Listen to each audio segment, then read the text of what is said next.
Bienvenidos al programa Haciendo Familia, queridos amigos. El tema que nos va a ocupar hoy tiene que ver con la vida.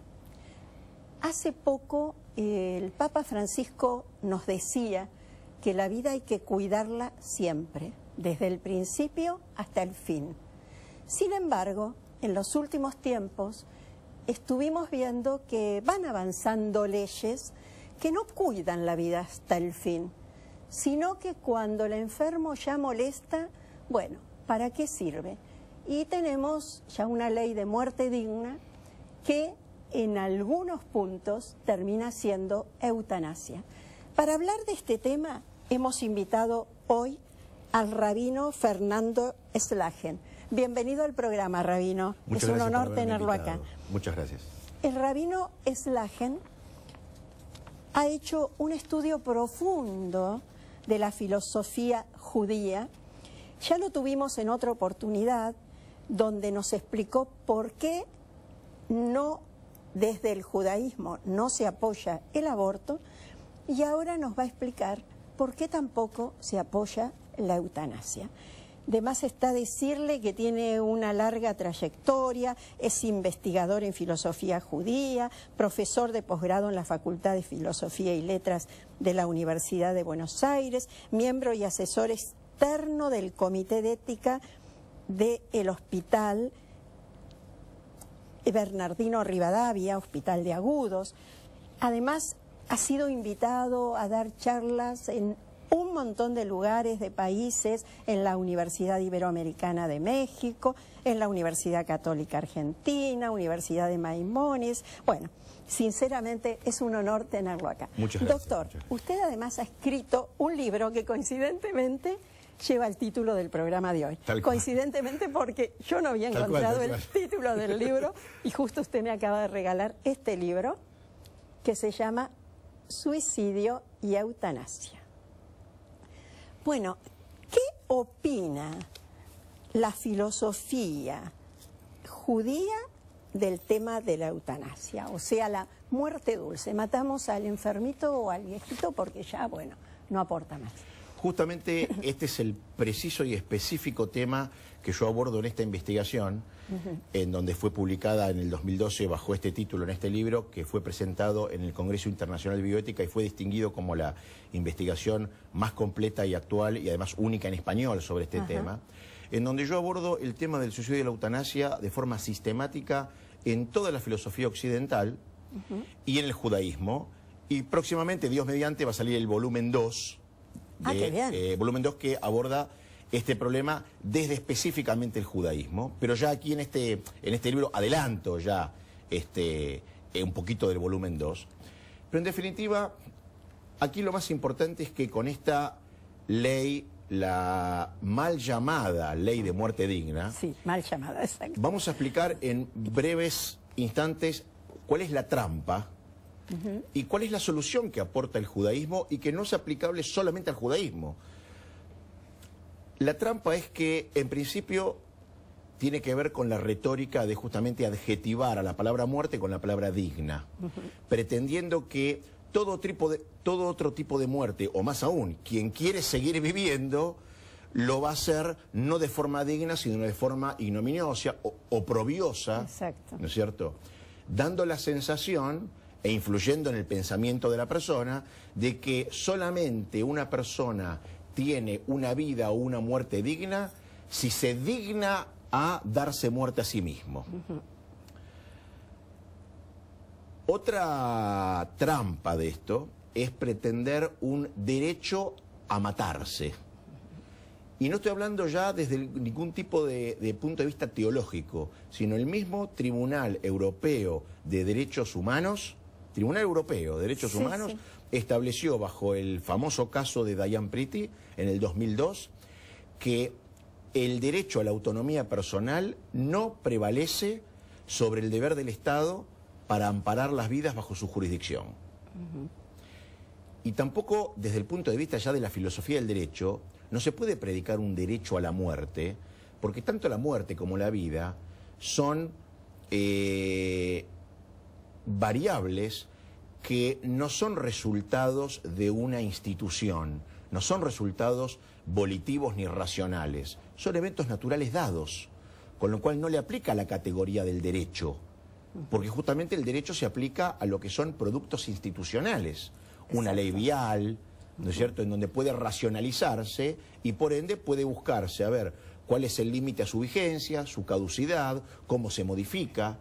Ahora, la muerte, la vida, no son productos racionales, no son resultados de una realidad dada, sino que son eventos naturales, con lo cual embutirlos dentro de la categoría del derecho sería o no saber de derecho o no saber de biología directamente. Lo que pasa es que ahí está la segunda trampa, de predicar un derecho a algo que en realidad que no se enmarca tendría dentro del derecho. Exacto.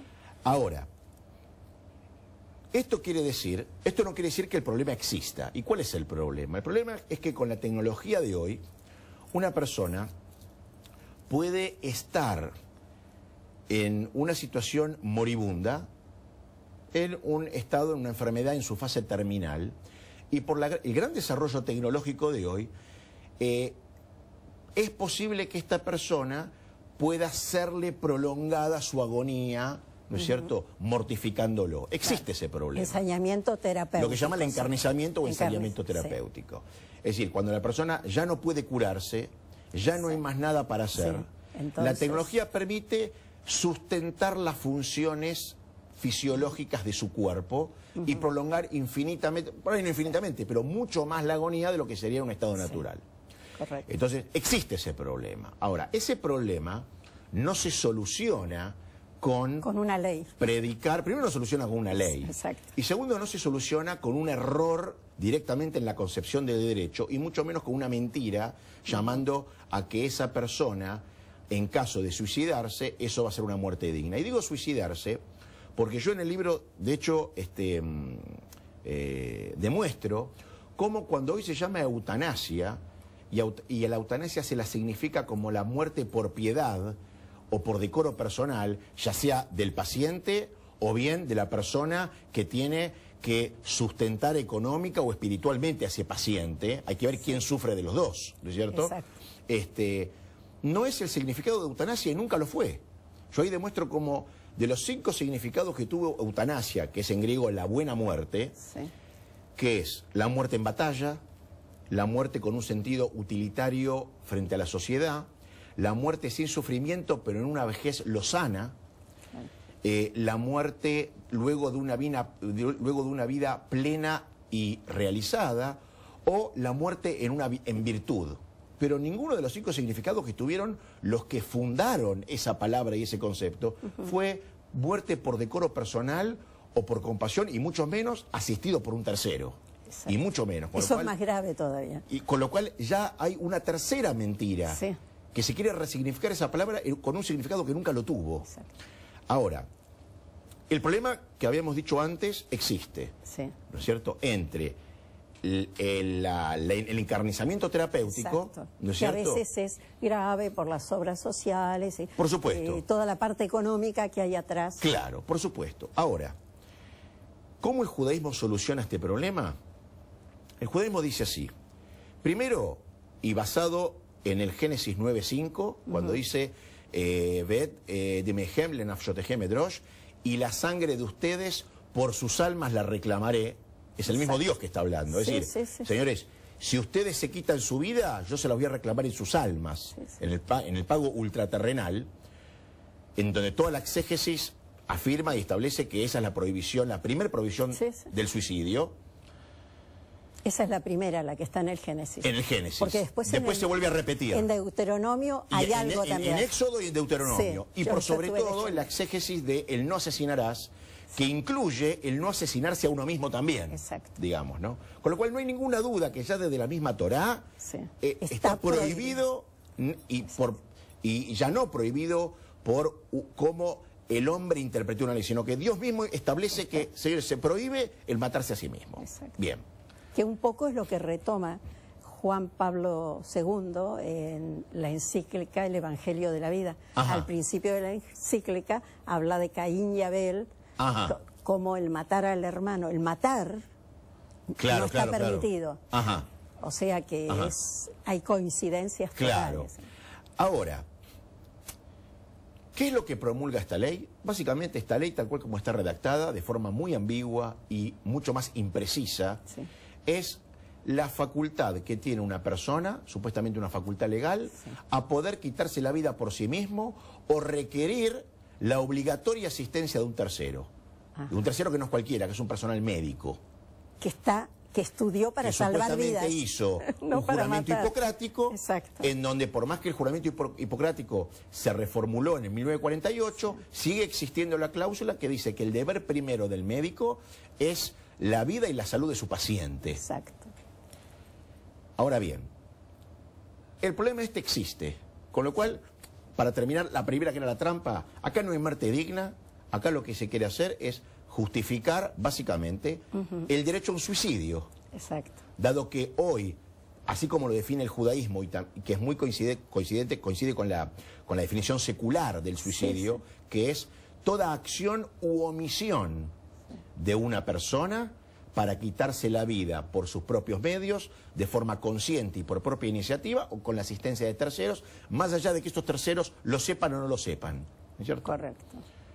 Ahora bien, básicamente lo que se quiere es, o lo que se hizo, fue racionalizar, ¿no?, a partir de cuándo una persona puede suicidarse y a partir de cuándo un tercero puede asistirlo en su propio homicidio. Sí.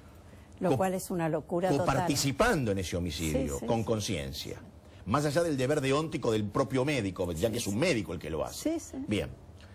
Ahora, el judaísmo dice, por un lado tenemos la prohibición básica y absoluta del suicidio. Ahora, ¿por qué yo dije que el suicidio tiene que ver con un estado de conciencia y por propia iniciativa? Porque un fumador, si se muere por cáncer pulmonar, no se lo considera un suicida. ¿Por qué? Porque si bien él es consciente de que el cigarrillo es perjudicial para su salud, él no fuma para quitarse la vida. Claro, sino por un placer, por el gozo del mundo. Claro, es decir, no es por propia iniciativa que él quiere quitarse la vida fumando. O de la misma forma que a un mártir no se lo considera suicida. Claro. ¿Por qué? Porque si bien es consciente, no lo hace por propia iniciativa, sino que está conminado en una situación y él asume renunciar a su propia vida en pos del valor supremo que es Dios. Correcto. Pero el suicida es consciente y por propia iniciativa él decide matarse. Entonces ahí es otra situación. Ahora bien, está prohibido suicidarse y también en el judaísmo está prohibido mortificar artificialmente a una persona. Claro. Lo que hoy sería el encarnizamiento terapéutico. Claro. O sea, no prolongar in eterno el sufrimiento de una persona ante una inminente muerte. Y un irreversible estado en el cual muere en no más de 72 horas. Claro. Bien.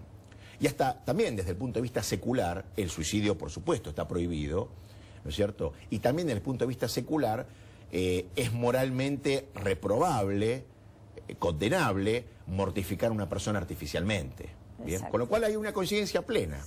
Ahora, ¿cómo lo resuelve esto el judaísmo? El judaísmo dice, bueno, dado que está prohibido suicidar y por supuesto también cometer homicidio, la única instancia en donde puede resolverse esta situación sin que, por sobre todo un médico, falte a su propio deber, ya no de hecho, deber deóntico profesional, de siempre favorecer la salud y la vida del paciente, pero también resguardando el derecho del paciente a no tener que sufrir más de lo que naturalmente debería y no incurrir en encarnizamiento terapéutico. El judaísmo dice lo único que se puede hacer para evitar, acelerar, provocar o permitir deliberadamente la muerte de ese paciente, tanto por acción o omisión, porque es el mismo homicidio, dado que la intención es matar, no importa si es por acción u omisión, sino hoy no sería culpable una persona que hace abandono de otra persona. Exacto. Sin embargo, está penalizado por ley eso. Quiere decir que la omisión... Es una incoherencia total la ley, ¿no? La omisión es tan importante como la acción cuando la intención es matar directamente. La diferencia es la forma en que yo lo implemento. ¿No es cierto? Con lo cual, cuando se habla de eutanasia pasiva o activa, cuando pasiva es que yo permito a la persona que muera sin accionar directamente o la activa, que es cuando acciono directamente para provocar, acelerar directamente su muerte, no son justificaciones, sino son modos justamente de provocar o acelerar la muerte de esa persona. Es un homicidio igual. Sí, es un homicidio. Porque la intención es matar. Exacto. Ahí. Entonces el judaísmo dice, para no caer en ese pecado, en esa transgresión o en ese delito desde el punto de vista penal, lo que se hace es solamente en caso de un paciente en donde los medios al alcance del médico, la tecnología, la aparatología, las medicinas, no pueda curarlo, y es un estado absolutamente irreversible, en donde la muerte lo apremia y es inminente, y ya el cuerpo no sustenta vida por sí mismo, entonces se puede desobstruir aquello que le está impidiendo esta muerte prematura. Es decir, el caso más clásico hoy en día es cuando la persona tiene muerte cerebral, no coma, no estado vegetativo, muerte cerebral. Pues del coma muchas veces se vuelve. Del estado vegetativo muchas veces se vuelve. También, sí. De lo que hoy no se vuelve, y hasta el día de hoy, es de la muerte cerebral, que es irreversible. Y lo único que hace el médico es, mediante aparatología, mantener algunas funciones fisiológicas de los órganos, ¿no es cierto? Pero ya es un cuerpo que no sustenta más vida. Solamente en ese caso, el judaísmo permite desobstruir, ¿no?, aquello que está impidiendo que ese cuerpo ya deje de funcionar, o esos órganos dentro de ese cuerpo que ya lo sustenta por sí mismo más vida, deje de funcionar. Ahora, toda otra situación está prohibida porque no es otra cosa que acelerar o provocar prematuramente la muerte en un paciente, más allá de que ese paciente esté en estado terminal, porque por más que ese paciente esté en estado terminal, es una persona, y es una persona que todavía está viva. Y si todavía está viva, en el judaísmo le corresponde todos los deberes alágicos respecto de la ley judía. Y también el prójimo le debe en su relación, con respecto a una persona viva, todos los deberes que tiene. En términos del derecho hoy occidental, goza de todos los derechos, por más que esté en su fase final o no. Es una persona viva en todo respecto. Entonces, ¿usted qué le diría a quienes aprobaron esta ley, doctor?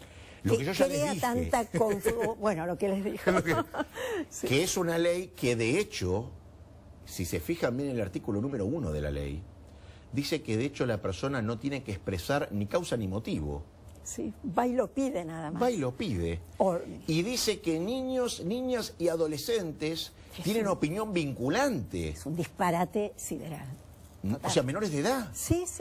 Yo les diría que vean en países que ya han aplicado esta ley desde hace 25 años, como Holanda. ¿Qué pasó en Holanda? En Holanda, esta ley se aplicó, ¿no es cierto?, con más o menos los mismos criterios que se estableció aquí. Holanda, que es un país que vale decir que tiene una sociedad un poquito más respetuosa de las leyes y cumplidora de las leyes que en Argentina, ¿no es cierto? Y tiene organismos de contralor mucho más eficaces que en la Argentina. Y así todo, estos son datos que figuran, ¿no? Eso es absolutamente comprobable. En donde tanto eutanasia como Bélgica, que son los únicos dos países que tienen ley de eutanasia completa, primero, no bajó la mala praxis médica y las supuestas eutanasias, digo por la palabra eutanasia, el significado que ya dijimos, ilegales. No bajó el índice. Segundo, dado que es mucho más económico que la persona se muera y libere camas y no consuma recursos hospitalarios, entre el año 92 y 95 y hasta el 98, de hecho, Holanda bajó muy significativamente su inversión en cuidados paliativos. Porque es mucho más barato matarlo a la persona y hacer propaganda para que la persona elija por la eutanasia, por la mal llamada eutanasia. Doctor, yo asistí a un congreso hace 15 años, donde un médico contó, era un médico holandés, que él se va de weekend y dejó un enfermo mayor, con la esposa, ¿no es cierto? Allá hay otro sistema, hay el médico de cabecera, ¿no es cierto?, el médico de familia, Claro. han implementado otras estructuras. Claro. Y el señor se había fracturado una pierna, lo dejó internado. Cuando volvió el lunes, el señor no estaba. Y la esposa apareció llorando que, bueno, habían aplicado la muerte digna, porque ese Claro. enfermo ya no era más necesario. Un disparate. Este hombre dice, siento sobre mi conciencia el peso de esa muerte inútil, porque lo hubieran mandado a su casa. Pero claro, y bueno. Y esto pasa. Y va a pasar más. La gente puede comprobar que en Holanda, a partir de los 75 años, hay una reticencia muy grande a implantar marcapasos para quien lo necesite. Y bueno. Y se propagandiza el tema de la eutanasia, porque es más económico. Sí. Y esto ya pasa en Holanda. Sí, sí. En Holanda, con el mismo resignificado de la palabra eutanasia, se aplica la eutanasia, lo que se llama eutanasia neonatal, que es directamente a los bebés que nacen minusválidos o con graves deficiencias, un tercero Sí. que decide si esa vida va a tener sentido o va a sufrir excesivamente, palabra que ya también está en la ley, sufrimiento excesivo. Él decide si vale la pena o no que este bebé siga con vida, Qué horror. y decide matarlo o no, con el nombre eutanasia, como que es lo bueno. Claro. Eso, como que es beneficioso. Sí, beneficioso para la sociedad, pero en realidad es beneficioso Tal cual. para la parte económica. Para el para económico, o vamos a decir la verdad, o para la persona que tiene que sostener económica o espiritualmente un familiar que está en una situación comatosa o vegetativa, que por supuesto que es delicado, es muy duro, seguro que es muy delicado, muy duro, pero ahí es donde yo acá en el libro digo, acá está el punto de inflexión.